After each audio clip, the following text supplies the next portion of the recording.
Hey crew, Mark Hadmaker here. Step with me into the parlor here. We're going to talk a little bit about one little simple exercise or diagnostic test to make sure if you were making your crossbody shifts with the zero elevation, which is super duper important, which I'm going to kind of stress here and be nitpicky about.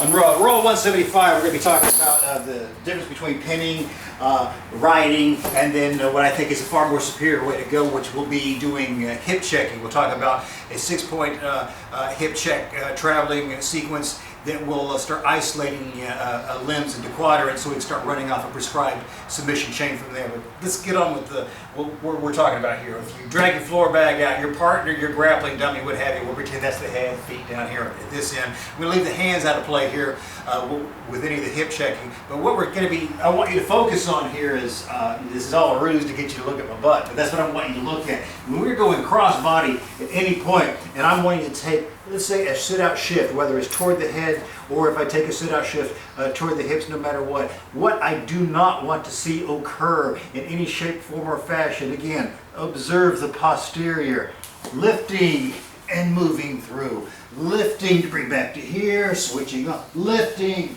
and moving through. I know there's going to be some involved, but an optimum, this is like in boxing where we do a diagnostic of footwork. We like to get behind the fighter and take a look and see how much up and down motion we have. We want more lateral motion more than anything else. So opposed to this lifting up, if at all possible, we're making our transitions, we should be able to have a nothing. If we're coming up maybe half an inch at all, we want to try and avoid that as much as possible. This lets us know we're ensuring we're keeping your weight low. During that momentary lift, like I just did where I turn over to talk to you, that's what the bottom man, the bottom woman should be reading and trying to feel to figure out this is when to put the knee slice in, this is when to hook a heel and to drag over to the scissors or the half scissors.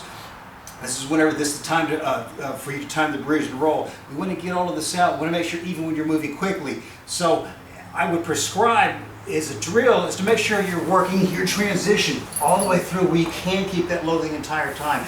No matter what portion of the crossbody you're working, make sure we're not getting this stepping up and rising while we're moving through. Super, super important. Leave the hands out of it. Have a buddy take a look at you and say, hey, look at my butt for a few minutes and see if you're doing it right.